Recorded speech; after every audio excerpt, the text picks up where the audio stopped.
अब सरकार से अपने हक के लिए लड़ाई करना तुम्हारा राइट है, पर क्या तुम अपने हक के 20 रुपए के लिए सरकार से 20 साल तक लड़ सकते हो? मिलो तुंगानाथ चतुर्वेदी से। बात है 1999 की। तुंगानाथ जी से एक रेलवे क्लर्क ने 2 टिकट के लिए 20 रुपए एक्स्ट्रा चार्ज किए और पैसा एक्स्ट्रा चार्ज करने के साथ साथ उस रेलवे क्लर्क ने ताव दिखाकर तुंगानाथ जी को हड़का दिया। तो बस चतुर्वेदी जी ने अपने हक के 20 रुपए के लिए मथुरा हाई कोर्ट में केस फाइल कर दिया। अब तुम्हें लग रहा होगा 20 रुपए की तो घूस का मामला कुछ दिन में सुलटा दिया होगा, लेकिन ऐसा नहीं है। चतुर्वेदी साहब को 23 साल के टाइम पीरियड में कोर्ट कचहरी के 100 से भी ज्यादा चक्कर मारने पड़ गए और कहीं जाके 2021 में उन्हें 15,000 रुपए का कंपनसेशन अवार्ड किया गया। अब ये अकेले चतुर्वेदी जी का किस्सा नहीं है।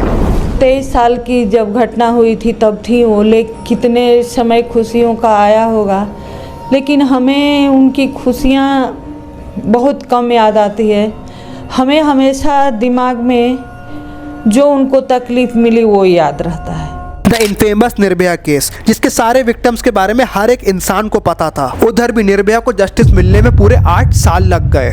यह है नीलम कृष्णामूर्ति। इनके 2 बच्चे, एक 13 साल का और एक 17 साल का, दोनों की थिएटर में आग लगने के कारण 57 लोगों के साथ मौत हो जाती है। नीलम कोर्ट में नेग्लिजेंस का केस फाइल करती है थिएटर ओनर्स के अगेंस्ट में। थिएटर ओनर्स 2 पावरफुल भाई होते हैं जिनका रियल एस्टेट और पॉलिटिकल इन्फ्लुएंस काफी बड़ा होता है। नीलम जी का केस पूरे 21 साल तक चलता है। भारत के अलग अलग कोर्ट में नीलम जी लॉयर्स के धक्के खाती हैं। फिर भी पूरे 20 साल बाद थिएटर ओनर्स को बाइज्जत बरी कर दिया जाता है और नीलम बोलती हैं, अगर मुझे पता होता कि थोड़े से न्याय के लिए मुझे 20 साल लगेंगे तो मैं कभी कोर्ट ही नहीं जाती। कभी माँ बाप ये नहीं सोच सकते कि उनसे पहले उनके बच्चे चले जाएं।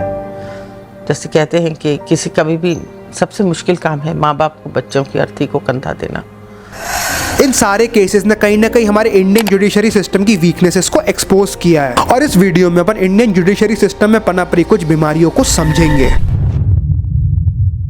अब अगर डेटा की बात करें तो इंडिया में 1 करोड़ से भी ज्यादा सिविल केसेस पेंडिंग है और 3 करोड़ से भी ज्यादा क्रिमिनल केसेस पेंडिंग है। यानी मोटा मोटी आज की डेट में इंडिया में 4.5 करोड़ से भी ज्यादा केसेस पेंडिंग है। और वहां अगर अपन यूएसए से कंपेयर करें तो यूएसए में सिर्फ आज की डेट में 3,30,000 केसेस पेंडिंग है। अब कुछ लोग आर्ग्यू करेंगे कि इंडिया की पॉपुलेशन इतनी बड़ी है, इस कारण इतना बड़ा बैकलॉग क्रिएट हो सकता है, लेकिन ये बिल्कुल बेबुनियाद है। यूएसए में एक सिविल केस को डिस्पोज होने में 9.8 मंथ्स लगते हैं। भाई इंडिया में ऑन एवरेज एक सिविल केस को डिस्पोज होने में 30 महीने से भी ज्यादा लग जाते हैं। यानी कि इंडिया की बड़ी पॉपुलेशन इतना बड़ा रोल प्ले नहीं कर रही।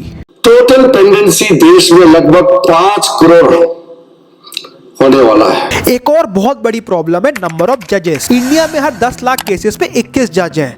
वही दूसरी तरफ यूएसए में हर 10 लाख केसेस पे 105 जज हैं। और इतने कम नंबर ऑफ जजेस इंडिया में होना केसेस के स्लो डिस्पोजल रेट के लिए एक बहुत बड़ा फैक्टर बनते हैं। अब एक और बहुत बड़ी प्रॉब्लम है, इंडिया में जज की पोजीशन तो है पर जजेस नहीं है। इंडिया के सुप्रीम कोर्ट की करेंट स्ट्रेंथ 34 जज की है, जिनमें से एक सीट वेकेंट है। वही दूसरी तरफ इंडिया के हाई कोर्ट्स की टोटल जज स्ट्रेंथ 1998 है और बड़ी बात तो है कि इनमें से 406 वेकेंट है, यानी कि पूरे 36%। और इसी 36% लेस कैपेसिटी पे इंडिया के हाई कोर्ट्स ऑपरेट करते हैं, जिस कारण से इंडिया के केसेस बैकलॉग पे प्रेशर क्रिएट हो रहा है। अभी तक की वीडियो अच्छी लगी तो चैनल को सब्सक्राइब कर देना और अगर तुम लोगों ने इस वीडियो से कुछ भी सीखा है तो इस वीडियो को आगे शेयर करना। देखो मैं रोज रोज नहीं बोलता वीडियो को शेयर करने के लिए, पर मेरी भी मजबूरी है क्योंकि शायद कुछ टाइम बाद मेरे को वीडियोस को बनाना बंद करना पड़ जाए।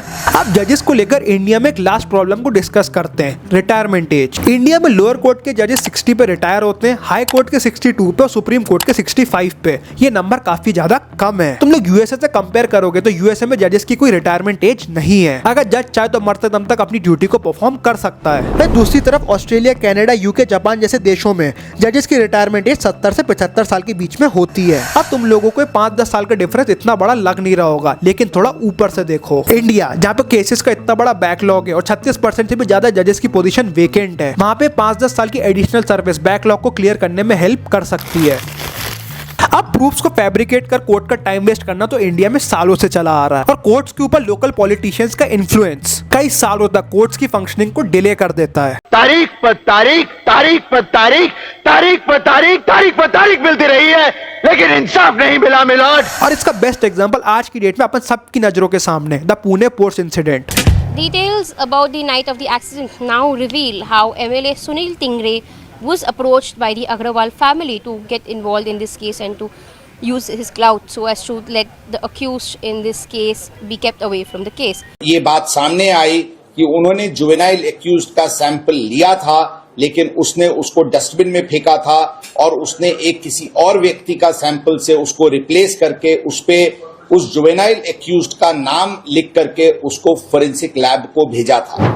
अब एक और बहुत बड़ी चीज है जिसके बारे में ज्यादा लोग बात नहीं करते, बजट। आप कहते हैं ना सिनेमा समाज का दर्पण है, सही कहते हैं। तुम लोगों ने कभी ना कभी जॉली एलएलबी मूवी जरूर देखी होगी और ये मूवी ह्यूमर के थ्रू इंडियन कोर्ट्स की काफी सारी प्रॉब्लम्स को दर्शाती है। उन्हीं में से एक है इंडियन कोर्ट्स की फैसिलिटी। आज भी इंडियन कोर्ट्स गंदे, पुराने और आउटडेटेड फिजिकल बुक्स वाले सिस्टम पे ऑपरेट करते हैं और ये सारे फैक्टर्स इंडियन जुडिशरी की एफिशिएंसी को इफेक्ट करते हैं। लेकिन ये प्रॉब्लम प्रॉपर बजटिंग और ट्रेनिंग के थ्रू इंप्रूव कराई जा सकती है। आज भी इंडिया अपने बजट का 0.1% जुडिशरी को अलॉट करता है और जितना बजट मिलता है उसका कई हिस्सा करप्शन के थ्रू गायब हो जाता है और बचा कुचा पैसा कोर्ट्स के डेली एक्सपेंसेस को कवर करने में खर्च हो जाता है। यानी कि ग्रोथ के लिए पैसे ही नहीं बचते। आप सोचो इंडिया में कोर्ट की प्रीमाइस के अंदर घुस के लॉयर बंदूक चला सकते हैं तो कैसी फैसिलिटीज होंगी।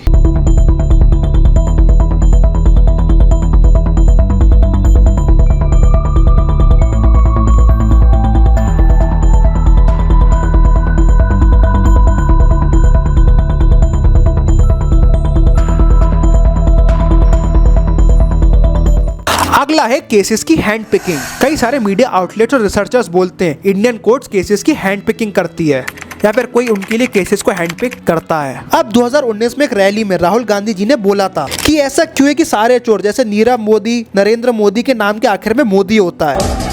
इन सब चोरों के नाम मोदी मोदी मोदी कहते हैं। नीरव मोदी, ललित मोदी, नरेंद्र मोदी, ये सबके सब मोदी मोदी मोदी नाम।